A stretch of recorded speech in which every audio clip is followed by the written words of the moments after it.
Okay, so thank you for taking the time to chat. Um, I guess my first question is a pretty like softball question, but how did you two first meet and become friends before collaborating? Like, Everybody asks this question. We Oh, can't pinpoint the exact moment, but it we was a all long time forgot. ago. Like, yeah, it was a very long time ago. I wasn't even living here properly yet. Like, and then we were like like we just became friends. Like we were friends for a long time. We have a group of friends. Um, and then yeah, then we Yeah, just started yeah, working together. yeah. I mean, even when I met Mindy, I wasn't even like I was doing other things. She I was was not doing impatient. the arts full time, and it must have been at least what 13, 14 years ago now, I reckon. for sure. Yeah. Well, I was about like when I was reading about both of you, I kind of noticed that at some point you both kind of decided to kind of rebel against like traditional forms of music making or like sound production. Um, I guess what inspired both of you, I guess separately, to kind of approach music in that way and performance too? Monica just want this point is her parents. It's like you know what? She used to hold on. She did law degree. Do you know that? And Oh, it's really? like a full-time accountant, everything. Um, yeah, yeah. It's very typical Asian cliche, but I grew up in a high achieving family, and no one in my entire family had ever considered being an artist, so it wasn't an option. Um, in terms of rebelling against traditional forms, yeah, maybe that's always been a latent rebellious streak, but I just always felt that I don't know, art has to connect to everyday life that we're living right now, and and so I'm not intentionally rebellious. I just try to find things that feel relevant. Yeah. Yeah. I I think for me like the instrument itself is just so defined into a certain type of music and it has such a strong identity always have been and then but it's just I feel like when I was young, I've done so many years in like training in the traditional way and in traditional form, and it got boring. Like especially when I went to study in England, I suddenly realized that the music has so many more forms than what I was familiar with, which pretty much apart from traditional, it's pop music around me. But then later on, I was like, wow, there's so many different kind of music. And then it came from like how I wanted to be involved in different kind of music as well. So I guess it's a kind of a sense of freedom, kind of got me started on the experimentation on like what can I do to take that into different places and do different kind of music. Yeah. Yeah. Was that, I guess, yeah, maybe rebellious is too strong a word, even though I think you guys are quite rebellious. What you do are like quite progressive and quite experimental. But was that something you guys kind of identified in each other soon after meeting? Like that you kind of had Yeah. this kind of same kind of wavelength? I don't know. I don't know. We're like, what's up? Like, what? Let me think about it.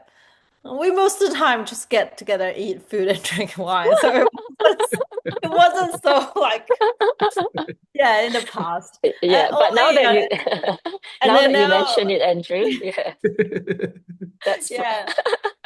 And like, well, let's say we probably start working together about 3 years ago now. Like, oh, I don't know, two and a half yeah. or something. Um, Up until that point, we don't chat anything else apart from food and wine. And then now our conversation is that while we're having food and wine, we have to talk about what about the project, the last one, this one, next one. In fact, Monica's in Hong Kong because she's work like presenting actually another work of ours, and yeah, Yeah. just working hard. Yeah. With with our website too, Yellow Belly, we also do food reviews. So this is a quick off tangent. What's your favorite place to eat and drink wine in Melbourne before we go on with the questions I Oh, okay. Well, so that's actually very difficult because I have one favorite on every street. Yeah, yeah. Mindy is the expert, and every city that we go to, the first thing we have to do is visit a wine bar, good wine bar. And then check out the good food. I mean, like, I live in Brunswick, and there's just two really excellent wine bar within 5 minutes walk from where I live. And actually, there's one actually it's called Grana, and it's a small wine bar right next to. It's linked with a restaurant called Figlia. Figlia is run by the people, same team behind the Tipo 00, which is a quite famous pasta place. And in Figlia, they basically do more grill, like pizza and grill meat. And so that's literally just like, down my street and steps away. So I guess one of the Grana is the wine bar within this restaurant. So like that's place like easy place to be. Okay, And I have to yeah, go next time. Next time I'm in yeah, Melbourne. and it's in Brunswick. There's so many good places. Cool. And Well, with now back to Monica. my regular program question. Oh, Monica, Oh yeah, do you have any questions? Did Oh you have no, any I suggestions? don't have one. No, no, I yeah, don't have she any just go favorites. wherever like. I just follow Mindy. That's the way And when the I order dynamic something, I'll works. be like, oh, let me have a look at, and then I think about it. Or something, maybe this one, maybe. And then I might ask to have a taste before I commit to a glass of wine. And then she was like, have whatever she's having. I'll have like that 5 minutes conversation with bartender and find a drink I like. And then people say, oh, what can I get for you? So, oh, It's far easier. Yeah. Yeah, I do it yeah. all the time. I'm like, what do you recommend? Like to like I'm like, what would you recommend? Um, Now speaking of opera for the dead, I guess it's a broad question, but what interested you both about like I guess death and like and the rituals in which we grieve and celebrate like someone passing? I think actually the very very small seeds was actually a long time ago. There was one time I think we were thinking about putting a work in a festival, and both of us were thinking about ancient rituals. So when we got together to brainstorm over a glass of wine, it was pretty much right after the pandemic. And so, death was and health was pretty close on everyone's minds. Um, and one of our strongest, like for individually for both of us, it was also one of our strongest memories of um, like one of my strongest memories in my childhood was my grandfather's death, and he was Buddhist. And from my father's side, my family is quite traditional, so it was lots and lots of the rituals and the huge paper burnings. And as a 13-year-old, living up in a big city, that was quite strange. And Mindy had her own Mm. experience. Yeah, I 10 years ago, like my father passed away, and I was the Chinese funeral was a really full on, and there was a lot things you have has to be done, the certain forms, everything, the rituals. So I actually had a quite I think it was very intense experience of when I lost my father, and the expectation from people is not like give you some space for grieving, or it was like you have to do this, you have to do this, you have to cry in this way, you have to it's very performative in a way. And I was like, why are you guys doing this to me? I'm like, I just want to be left alone. So that clearly remember there was so many things need to be done. And and then I just thought like, and both of us were really into like interested in rituals. Um, we were even talk about like, before that we already talked like when we chat, we kind of like we know that we both want to make work about old ancient rituals. And then we thought, okay, funeral is one of the oldest rituals that is still, practicing. Um, and so we just want to, and then we start chatting about what's bizarre or the conflict, and even the funny things that would happen in the funeral. For example, like in Chinese funerals, and it's particularly in southern China and Taiwan, for a very long period of time, they hire strippers to the funeral. Like, and so when I was telling people that, and we were chatting about that, and we did actually start getting into the research, and we think that there's so many things like can be expressed through arts. Yeah, I guess that's how we started, and then Asia Topa Artist Lab. That's probably how Yeah, we, let's yeah. develop the ideas. Yeah. Mm. Yeah, it's funny Yeah. when I was young, my father passed away when I was young, and I remember the paper burning, but we burnt like a paper really realistic Ferrari. Oh We Yeah, yeah. yeah, arranged That yes, was so yes. like, it it. used to be Yeah, just exactly. money. Yeah, and Yeah, then now it's everything. it's It's every everything is condos and even little maid figures, like you kind Yeah. of yeah. I assistants want and them in the future so I don't have to do anything. Yeah.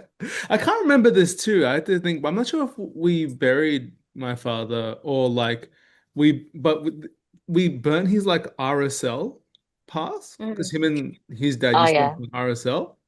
And I yeah, was asking yeah. my mom about that a couple of years ago. I'm like, why we do that? It's like, oh, Mm, because so he could go to the RSL wherever yeah. he is. I'm like, like, Yeah. shouldn't this be allowed in? Like, Seriously, it's true. it's true. You have to believe in. So Um, now it's even more like they have a very interesting, like now they have digital stuff like you scan a QR code and do things like it's you yeah, can kind of and they used to have like people doing the chantings right during the like in my place it's 3 days funeral, and now they use that like a chanting machines, so they just hand it there like instead of chant, yeah, and there's so many things that are quite interesting Yeah. like The Chinese are very efficient, so yeah, yeah, very. as long as even it's try to not. make funerals efficient. But the reason why it's called opera for the dead and not opera of the dead, for example, is because we were thinking about that whole offering thing Mhm. and the burning, and we were thinking, okay, we're burning all these material goods or RSL passes, but we want to offer. Um, my grandfather loved music, and we want to offer music to Yeah, the ones that we love, so that they Mhm. have music. yeah. Yeah, that's beautiful. Well, speaking of which, in terms of the music and the performance, this is like another broad question, but I'm also interested, like, logistically, how does your collaborative process work in terms of this? How do you approach it? Hmm. I think we generally just worked together and then we split tasks sometimes Mm, and we'll come back together. yeah, Yeah, like the first few development we're just really working closely together to develop the structure, idea, and what the elements in there, what kind of visual, what kind of music element we want as which yeah, section. And then we kind of like, took off like you do that part, I do this part. yeah, And then when we finish, we come bring it back together. And then we adding on each other part as well. Yeah. yeah, yeah. And then working on like how to transition as well. Yeah, like I guess like so does it feel like when you're kind of working together, are you kind of like considering each other's strengths or kind of like know what you both bring to the table and then kind of not work separately, but kind of is the process collaborative Yeah. like the whole time or kind of stop like Yes. separate together? Yeah. Because I think we are now all very familiar with each other's craft and where you can go. So, like it was actually really easy when we would just divide the music. It was like who write which. Mm, We knew immediately who should write, but like yeah, we yeah, didn't really. I was like, you do that, I do that. It's like we yeah. all know. Yeah, It's very obvious because we have very different strengths that complement each other. Hmm. No, nice. Yeah, so interesting. And like I then going into the performance, and we are talking a little bit while you went to the door. We are also admiring your wine selection so far on the bottom shelf behind you as you were gone. I Like was telling even Andrew until that I it's open that. more empty than it usually is Yeah. because you just moved. Yeah, I just moved a house. Yeah. So this room is like not really properly set up. Not yet. But I make sure all the wine are in the safe place. Yeah, the first thing to go into the house. Well, we're kind of talking about, the shifting stages and the 3D projections. And I think it's interesting, yeah, because I was doing another interview before. Um, oh, I was doing an interview for Oriental Express, which is Mm. also Oh, going to yeah. be at City Festival. And a part of that show is also this idea of like having the audience have their own experience of the Mm. performance. And so I was just thinking about that overlap. Why is that important to the both of you, as opposed to just having like an audience sit statically? Why is it important for them to be able to traverse and kind of, yeah, have their own experience of the show? I Mm. think it's almost like we want them to feel like they are part of either part of a funeral or actually that's the experience that they experience after their death. Like it's they themselves who are going into the underworld. Yeah. So I think you don't really get that if you're sitting down in a seat. Mm. Um, yeah, I don't know. Yeah. I think at the very beginning, that's the one thing is like we want to feel like they are in a different world, like they went into the underworld. So we actually tried to few things, like few different ideas, like a really close the screens when they sit, or have this reveal moment, or burn. Like I want things to be burned. Like, but anyway, we had lots of ideas too, and it is basically just to give them feeling about like they enter suddenly they into a different world. So yeah, so I guess that that's why we want people to kind of like come in to walk in there, and then really feel like they're part of the show instead of like just being sit there and just watch something. Yeah. Does that have any, I'm not sure if it does, but does that influence of the way you approach performing with like the stages shifting or like having people go around, be able to go around you and stuff like that? Definitely. But in the Yeah. show, of course, we have, even the stage moves, and um we have like, like it's not like everything happens at the same time on all the stages. So it naturally, we create a good flow of people, it's like they'll be drawn into something, they kind of like move around.